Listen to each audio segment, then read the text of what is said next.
ونشهد أن لا إله إلا الله وحده لا شريك له ونشهد أن سيدنا وسندنا وحبيبنا وحبيب ربنا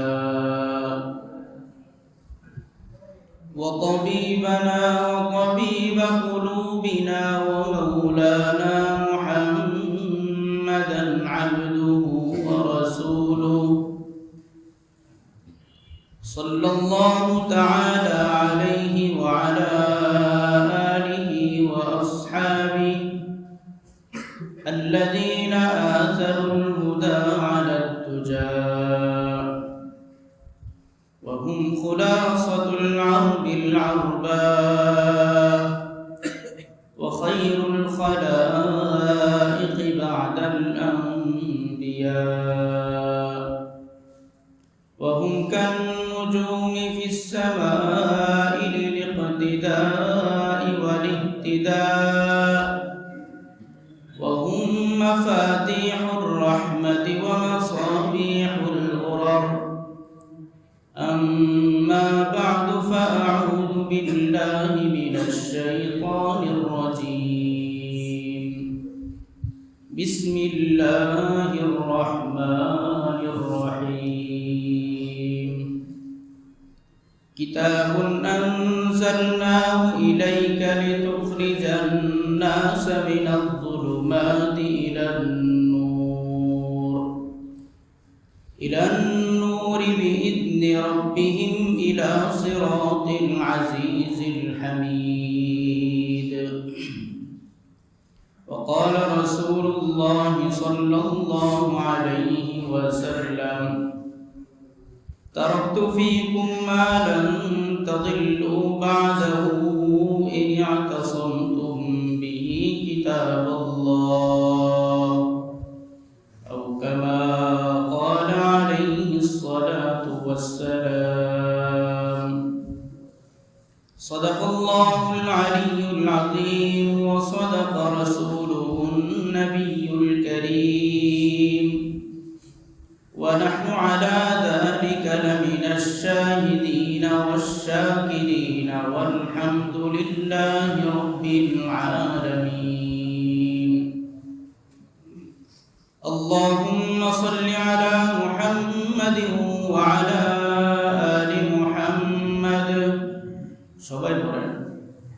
كما صليت على إبراهيم وعلى آل إبراهيم إنك حميد مجيد اللهم بارك على محمد وعلى آل محمد كما باركت على إبراهيم وعلى آل إبراهيم إنك حميد مجيد سبحانك لا علم لنا إلا ما علمتنا إنك أنت العليم الحكيم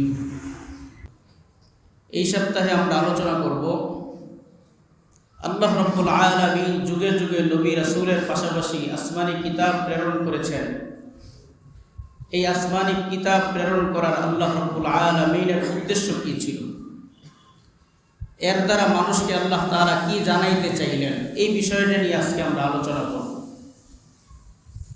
তো আল্লাহ সুবহানাহু ওয়া তাআলা যে আসমানি কিতাব নাযিল করেছেন, এই আসমানি কিতাবের প্রতি যারা ঈমান এনেছে, এই আসমানি কিতাবকে যারা আঁকড়ে ধরেছে, তারা দুনিয়াতেও যেমন সফলকাম হয়েছে, তারা আখিরাতেও ইনশাআল্লাহ সফলকাম হবে। তো এই আসমানি কিতাব নাযিল করার আল্লাহ রাব্বুল আলামিনের কিছু উদ্দেশ্য আছে।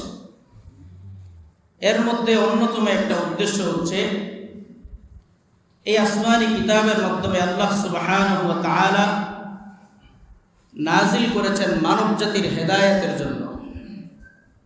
এই আসমানি কিতাবের মাধ্যমে যেন মানব জাতি হেদায়েত লাভ করে, জিন ইনসান যেন এই আসমানি কিতাবের মাধ্যমে হেদায়েত পায়, তারা যেন সঠিক পথে পরিচালিত হয়, সঠিক পথ অনুসরণ করতে পারে, এটা হচ্ছে একটা উদ্দেশ্য আল্লাহ রাব্বুল আলামিন আসমানি কিতাব নাজিল করার। আল্লাহ সুবহানাহু ওয়া তাআলা কুরআনুল কারীমের মধ্যে বলেন, কিতাবুন আনজালনাহু ইলাইকা লিতুখরিজান নাস মিনাজ যুলুমাতি ইলান নূর বিইذনি রাব্বিহিম ইলা সিরাতিল আজিজিল হামিদ। আল্লাহ সুবহানাহু ওয়া তাআলা বলেন, এই যে কিতাব আমি নাজিল করেছি আপনার প্রতি, এই নাজিল করার একটা উদ্দেশ্য হচ্ছে লিতুখরিজান নাস মিনাজ যুলুমাতি ইলান নূর। এই আসমানি কিতাবের মাধ্যমে আল্লাহ রাব্বুল আলামিনের অনুমতি ক্রমে আপনি সকল মানুষকে অন্ধকার থেকে আলোর দিকে নিয়ে আসবেন, ওই সত্তার পথের দিকে নিয়ে আসবেন যেই সত্তার শক্তি সকল শক্তির উপরে প্রবল এবং যেই সত্তা সকল ধরনের প্রশংসার অধিকারী। অন্য এক হাদিসের মধ্যে আল্লাহ রাসূল সাল্লাল্লাহু আলাইহি ওয়াসাল্লাম বলেন, قال رسول الله صلى الله عليه وسلم تركت فيكم ما لن تضلوا إن اعتصمتم به كتاب الله। রাসূলুল্লাহ সাল্লাল্লাহু আলাইহি ওয়াসাল্লাম বলেন, মুসলিম শরীফের হাদিস, যে আমি তোমাদের মধ্যে এমন একটি জিনিস রেখে গেলাম, এই জিনিস আঁকড়ে ধরার পরে তোমরা কখনো বিপথগামী হবে না, অর্থাৎ পথ থেকে কখনো তোমরা বিচ্যুত হবে না। আর ওই বস্তুটা হচ্ছে আল্লাহর কিতাব। তারাকতু ফীকুম আমরাইন লাম তাদিল্লু মা তামাসসাকতুম বিহি কিতাবাল্লাহি ওয়া সুন্নাত রাসূলি। এই হাদিসের মধ্যে আল্লাহ রাসূল বলতেছেন যে আমি তোমাদের মধ্যে দুইটা জিনিস রেখে গেলাম। এই দুইটা জিনিস হচ্ছে, কোনো ব্যক্তি যদি এই দুইটা জিনিস আঁকড়ে ধরে ভালোভাবে গ্রহণ করে, তাহলে আল্লাহ সুবহানাহু আল্লাহ রাসূল সাল্লাল্লাহু আলাইহি ওয়াসাল্লাম বলেন, এই জিনিসগুলো আঁকড়ে ধরার কারণে ওই ব্যক্তি কখনো বিপদগামী হবে না, পথ থেকে বিচ্যুত হবে না। আর ওই দুইটা জিনিস হচ্ছে আল্লাহ রাব্বুল আলামিনের কিতাব এবং রাসূলুল্লাহ সাল্লাল্লাহু আলাইহি ওয়াসাল্লামের সুন্নাহ। তাহলে আসমানি কিতাব যে আল্লাহ রাব্বুল আলামিন নাজিল করেছেন, এর অন্যতম একটা উদ্দেশ্য হচ্ছে এই আসমানি কিতাবের মাধ্যমে আল্লাহ সুবহানাহু ওয়া তাআলা জিন ইনসানকে অন্ধকার থেকে আলোর পথে বের করে আনবেন। আল্লাহ রাব্বুল আলামিনের যে সঠিক পথ, এই সঠিক পথের দিকে আল্লাহ তাআলা পরিচালিত করবেন। এই আসমানি কিতাব নাজিল করার আরেকটা উদ্দেশ্য হচ্ছে, কাল কিয়ামতের ময়দানে আল্লাহ সুবহানাহু ওয়া তাআলা যখন বান্দাকে হাজির করবেন, আল্লাহর সামনে দাঁড় করাবেন, সমস্ত মানুষ যখন আল্লাহর সামনে দাঁড়াবে, তখন কোনো বান্দা যেন আযাবের কারণে, তার উপর অবধারিত যে আযাব আসবে, সে জাহান্নামী হওয়ার কারণে সে যেন আল্লাহর সামনে কোনো ধরনের ওজর আপত্তি পেশ করতে না পারে। আল্লাহ সুবহানাহু ওয়া তাআলা আল্লাহর বান্দাকে যেই পরিমাণ আকল, যেই পরিমাণ জ্ঞান বুদ্ধি দিয়েছেন, এই জ্ঞান বুদ্ধি যথেষ্ট ছিল একজন ব্যক্তি আল্লাহ রাব্বুল আলামিনের পরিচয় লাভ করবে, আল্লাহ রাব্বুল আলামিনের মানসা অনুযায়ী নিজের জীবনকে পরিচালনা করবে। আল্লাহ রাব্বুল আলামিন কি চাচ্ছেন, কোনটা করা দরকার, কোনটা না করা দরকার, আল্লাহ রাব্বুল আলামিনের মানসা কি, তার আল্লাহ রাব্বুল আলামিন তাকে যে আকল দিয়েছেন, জ্ঞান বুদ্ধি দিয়েছেন, এই জ্ঞান বুদ্ধির মাধ্যমে একজন ব্যক্তি সবগুলা বিষয় সে নিজের মধ্যে ধারণ করে নেবে। এতটুকুই যথেষ্ট ছিল। আল্লাহ তাআলা যদি কিতাব নাজিল নাও করতেন, রিজালুল্লাহ নবী যদি আল্লাহ তাআলা নাও পাঠাইতেন, কাল কিয়ামতের ময়দানে আল্লাহ তাআলা যদি বান্দাকে তার অপরাধের কারণে আযাবের মুখোমুখি করতেন, আযাবের সম্মুখীন করতেন, কোনো ব্যক্তির এই বিষয়ে আপত্তি করার সুযোগ ছিল না যে আল্লাহ আপনি তো আমাদের কাছে কিছুই পাঠাইলেন না, তাহলে আপনি আমাদেরকে আবার আযাব কেন দিচ্ছেন। যে আকল দিয়েছে সেটাই তার জন্য যথেষ্ট ছিল। তারপরেও আল্লাহ সুবহানাহু ওয়া তাআলা যুগে যুগে যেমন রিজালুল্লাহ প্রেরণ করেছেন, রিজালুল্লাহ দ্বারা উদ্দেশ্য হচ্ছে নবীগণ, অনুরূপভাবে আল্লাহ তাআলা কিতাবুল্লাহ, আল্লাহর কিতাব, যুগে যুগে আল্লাহ তাআলা বহু আসমানি কিতাব নাজিল করেছেন। এই আসমানি কিতাব নাজিল করার দ্বারা অন্যতম আরেকটা উদ্দেশ্য হচ্ছে কাল কিয়ামতের ময়দানে বান্দা যেন আল্লাহর সামনে কোনো ধরনের ওজর আপত্তি করতে না পারে। আল্লাহ সুবহানাহু ওয়া তাআলা কোরআনুল কারীমের মধ্যে বলেন, ইয়া আইয়ুহাল্লাযীনা কাফারু লা তা'তাদিরুল ইয়াওম ইন্নামা তুজজাউনা মা কুনতুম তা'মালুন। আল্লাহ রাব্বুল আলামিন বলেন, হে কাফেরগণ, আজকে তোমরা কোনো ধরনের ওজর খাই করো না, আমার সামনে কোনো ধরনের ওজর তোমরা পেশ করো না, কারণ ইন্নামা তুজজাউনা মা কুনতুম তা'মালুন, দুনিয়ায় থাকা অবস্থায় তোমরা যেই কাজকর্ম করেছ, তোমরা যে আমল করেছ, তোমরা যেভাবে দুনিয়াকে পরিচালনা করেছ, ওই অবস্থার ওই কাজ এবং ওই কাজের প্রতিদানই আমি আল্লাহ রাব্বুল আলামিন আজকেই তোমাদেরকে দিচ্ছি। এমন না যে আমি নিজের উপর থেকে তোমাদের উপর কোনো আযাব চাপিয়ে দিচ্ছি, বিষয়টা এমন না।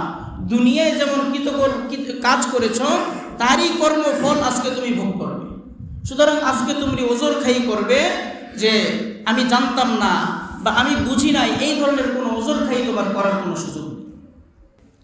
অনুরূপ অন্য এক আয়াতের মধ্যে আল্লাহ সুবহানাহু ওয়া তাআলা বলেন, ওয়ালাউ আন্না আহলাকনাহুম বিআযাবিম মিন ক্বাবলিহি, রাসূল প্রেরণের পূর্বে, কিতাব প্রেরণের পূর্বে আমি যদি আমার বান্দাকে ধ্বংস করে দেই তার আযাবের কারণে, লাকালু রাব্বানা, তাহলে অবশ্যই সে বলবে, হে আমাদের প্রতিপালক, লাউলা আরসালতা ইলাইনা রাসূলা, কেন আপনি আমাদের কাছে রসুল প্রেরণ করলেন না, যে সত্যের কথা আমাদের কাছে পৌঁছে দিবে, যে হকের বাণী আমাদের কাছে পৌঁছাবে, কেন আপনি এমন কোন রসুল আমাদের কাছে প্রেরণ করেন নাই?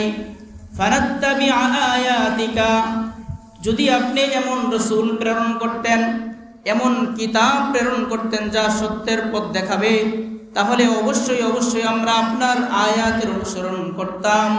ফানাত্তাবিআ আয়াতিকা মিন ক্বাবলি আন নাদিল্লা ওয়া নাখজা, আজকে আমরা যেমন অপদস্থ হচ্ছি, লাঞ্ছিত হচ্ছি, এই লাঞ্ছিত এবং অপদস্থ হওয়ার পূর্বে আপনার আয়াত সমূহকে অবশ্যই অবশ্যই আমরা অনুসরণ করতাম।